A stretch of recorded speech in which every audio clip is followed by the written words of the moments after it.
Hey, welcome back to the Disney Plus Everyday Challenge, and today we have Snowed In Christmas. This is actually a Lifetime channel movie that somehow made it onto Disney Plus because I guess Hallmark took up all the others.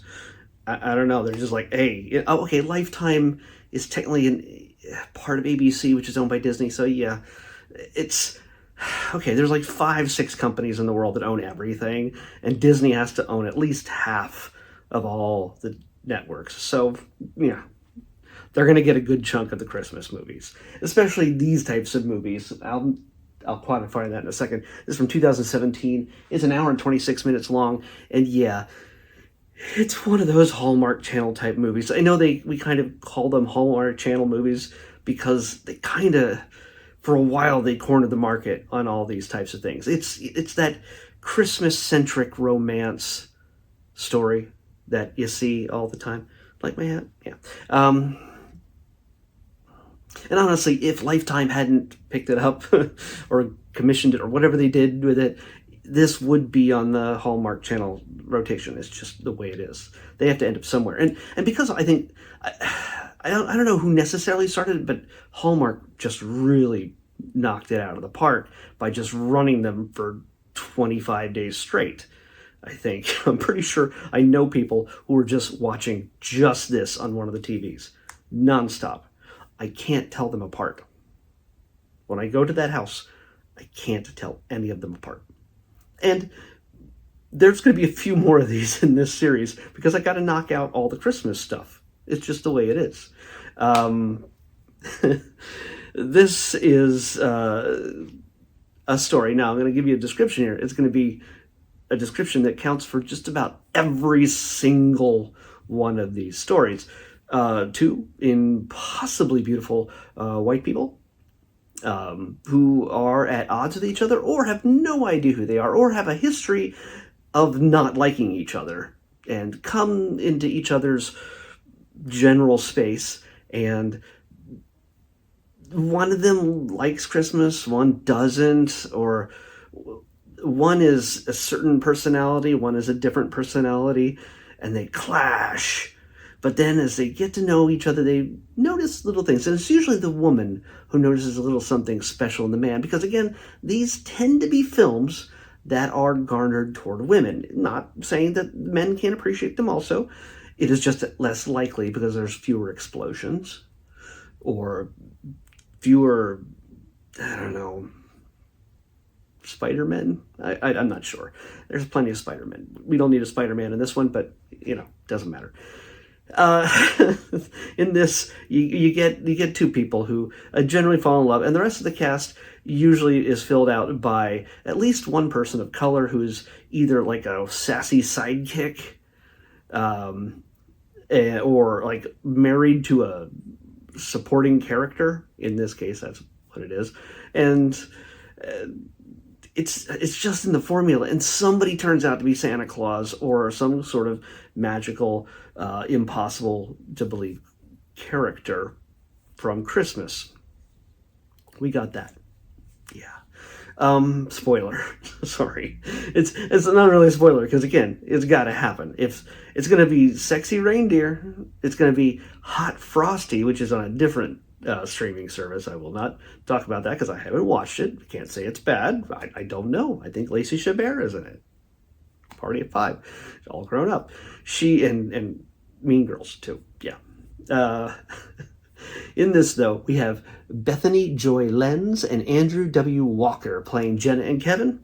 They both work for an online magazine, and they are both sent to Aspen together to, even though they don't get along. She's very uptight, and she is on a schedule, and she does things on time and perfectly, and she's really wound tight. She's recently broken up with her boyfriend, who is just also handsome and also rich, and but it didn't work out because of the scheduling and all the perfection of life that something just went wrong. They didn't connect. He probably was cheating on her, but we don't know. We don't know.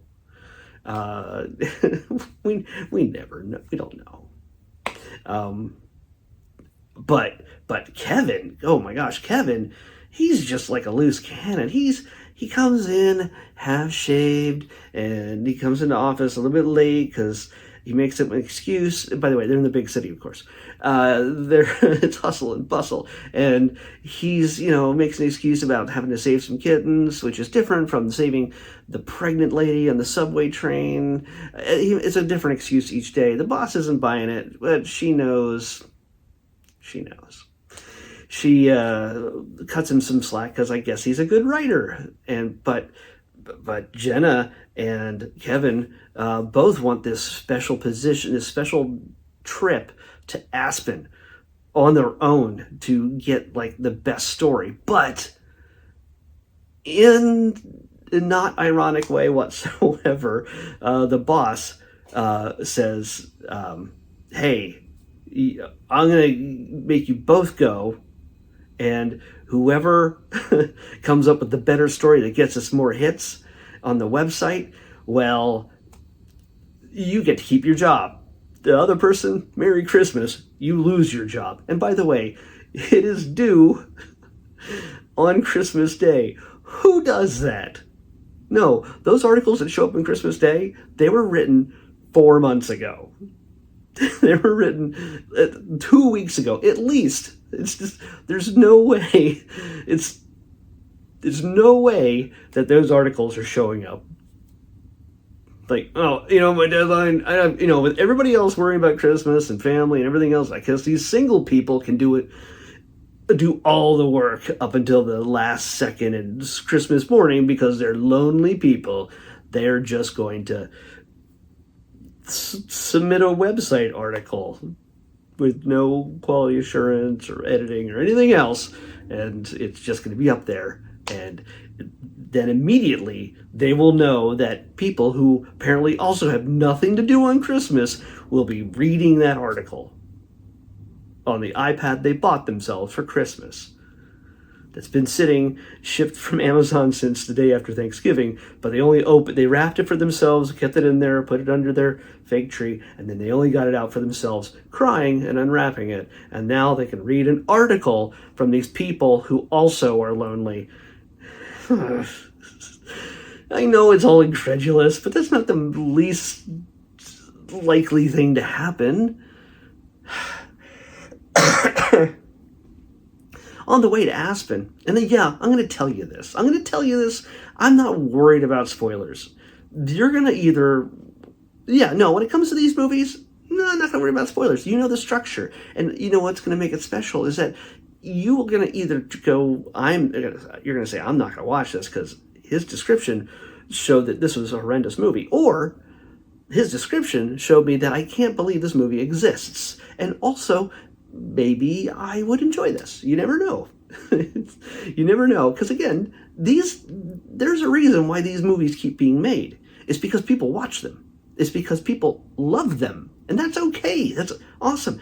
I tell everybody, don't be ashamed. If you love Star Wars, you love Pokemon, you love whatever you want to love, great. Don't be ashamed of your passions. And if you love cheesy, romantic Christmas movies that are choking up the Hallmark Channel and Netflix and Disney Plus, hey, good on you. Go for it. Have fun. I'm going to still tease you a little bit about it because I can, and I can't not appreciate a little bit of the humor that comes out of this. I'm not busting on you in a mean way. I am just telling you how it is. So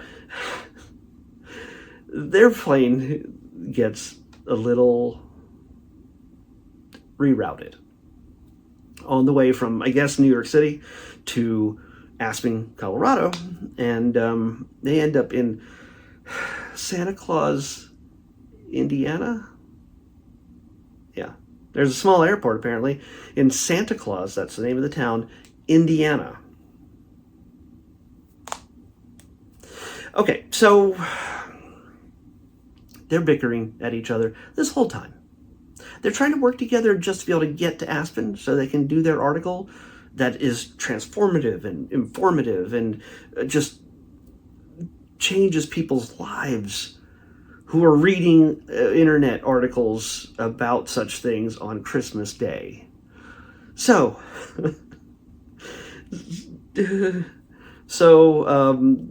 But you know what? They're stuck in the airport. They can't get out. It's all, blizzard everywhere. It's just, they can't go anywhere. But apparently a bunch of people can just show up at the airport and walk right into the gate area without having a ticket. And this woman happens to look like Mrs. Claus. Her name is Winter, Carol Winters, by the way. Carol Winters, living in Santa Claus, Indiana. Says, hey, we got a nice little like bed and breakfast. You guys can stay there. We'll sit you up. We'll put you up there. There's no mention of, how much it costs or anything else. Maybe it's free. I don't know. But they're like, yeah, sure. Hey, at least we can get out of this airport. We're not going anywhere. It says not for days. We can't get out. Okay. But apparently the roads are open enough that this woman and her husband, who looks like Santa Claus, his name is Chris. Really? Yeah. Chris. His name's Chris. They all wear red. And so they head to the bed and breakfast, and it's just gorgeous. It's decked out in every type of Christmas decoration you can imagine. And I have a feeling it looks like this in July as well. No sign of elves, however.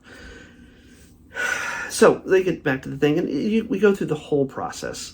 Again, 2/3 of this movie is them getting on each other's nerves, bickering, and then slowly you get a little bit of a breakthrough. She sees things in him. Like she assumes he's just like a F-boy, and he just likes to go around and pick up chicks and then dump them off. And he says, yeah, I got in the plane. I just got to the airport. I was I had to get a candy bar or something. I was sharing this with this cute girl. She's like, oh, I bet you were. And this little girl walks up to them on the plane, and she is like 6. And she's like, thank you for sharing a candy bar with me, mister. And, oh, well, he's good with kids. He wasn't like trying to, max some honeys. I'm sure I got that terminology right. He's actually giving candy to children. Aw, well, that's sweet. And then there's other moments that he shows that he's good with kids because they're out in the little village. Again, there's a blizzard that shut everything down, but everybody's out and about. Like clear skies, there's no snow anywhere. They go in this outdoor space where there's Santa. Oh, there's Santa, talking to kids on his knee. And oh, it's the guy who runs the inn, who is named Chris Kringle. But not Kringle, Winters. Chris Winters. And by the way, I'm looking at his IMDb photo, and he does look like it looks like he looks like Santa, even when he's not trying to look like Santa, I think. It's just the natural gray, really cropped beard, though. His name is John B. Lowe. Look him up, John B. Lowe, Lowe, and you know who I'm talking about then. So, I'm like, oh, that guy looks so much, of course he's the local Santa. And then he sees a mom talking to her deaf child in sign language. Kevin walks up to him, and the kid doesn't want to see Santa. He's afraid, and he's not sure. Suddenly Kevin walks up and starts talking sign language to the kid. Sorry, my ASL friends, I do not know it. So that is my sloppy way of mimicking what you do for a living. So I'm sorry. He's suddenly speaking sign language to this kid, and he encourages the kid to go, hey, you know what? Go see Santa. I know him personally. He's a great guy. And the kid goes see Santa. Also impresses the girl, just fluttering, oh my gosh, that's sweet. And then, there's a romantic that's not romantic, but it's romantic. They don't know it's romantic yet, but we know it's romantic. Where they're both up late and they're not sure. They can't get to sleep, and so they're hungry, and they decide to start making Christmas cookies together. And it's a montage that is just heartwarming, and they're falling in love. They won't admit it to each other. Oh yeah, then there's the part where they're both not spending time with their family, but for secretive reasons. And at one point he decides he's going to rent a car. Again, all the airports are closed apparently, and I would imagine the roads would be too, but no, they're not. Let's drive an hour to hang out with his family, which he's avoided for like 3 years. And he brings her along with him, and he doesn't tell her until they're practically there. And the family gets to meet this gorgeous, fun young woman who they assume is his love interest. Yeah. And no, we're not. Yeah, you are. No, we're not. It's his way of telling his family that I kind of like her. But wouldn't you just love to be just, hey, I'm going to introduce you to my family out of nowhere. They don't even know I'm coming. So let's all hang out with them and make everybody confused, or keep making references to, oh yeah, you're not dating, you're not interested. Yeah, sure, like the whole time. So, or just having your sister just sort of giggle in the corner. Oh my gosh, I know, she's so cute. Oh, they're gonna look great together. They're gonna make great babies. Yeah, that kind of thing, the whole time. Imagine if you really weren't interested in him. She obviously was, but imagine if you weren't interested in him. That would have been the most uncomfortable family visit ever. Of course it wasn't, but by the end of things, they're so frustrated that I think in this, maybe it's not that moment, but it was pretty close to it, where they start to, they argue, start yelling at each other for no reason, and they part.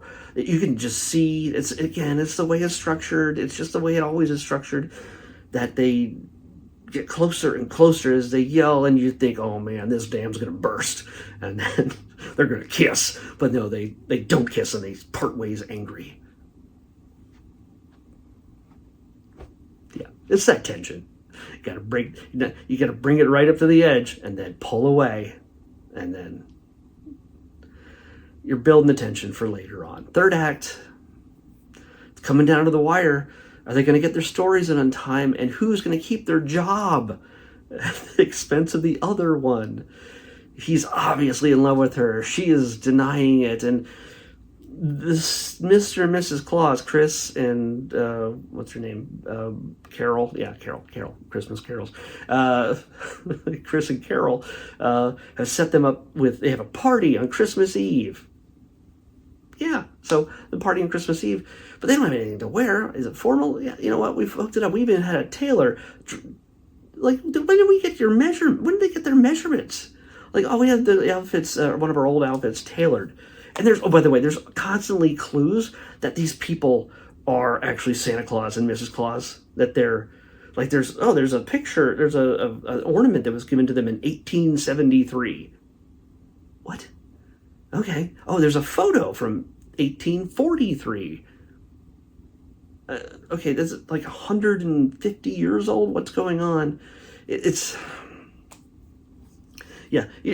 obvious to us, because we know that these kind of things have supernatural elements, twists to them to give you the Christmas spirit. It's the way it is. Yeah, it's the way it is. And she's working on this thing. Oh, by the way, did I tell you that the inn that they're staying in is going to be shut down soon because of a developer? Blah, blah, blah, blah, blah. You can fill in the words from there. There's always a place like the teen center, or the child welfare center, or I don't know, whatever it is that's doing good in the community that people love. There's an evil, mean developer, which we never see, but they're there to tear it all down and put in a shopping mall or something, or a parking lot, or a car wash, or something they're doing just because they can, and they're the corporate overlords of the land. And yeah, okay, then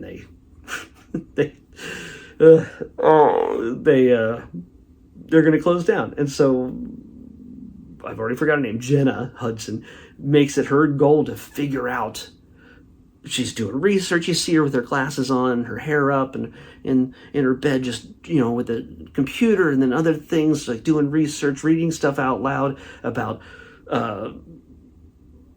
land ownership laws and stuff like that. And you're just like, oh, she's doing the hard work. She's going to save this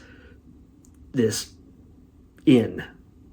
She's going to save this winter's in, it's snowed in Christmas, but either way, there's an inn involved, and she's going to save it.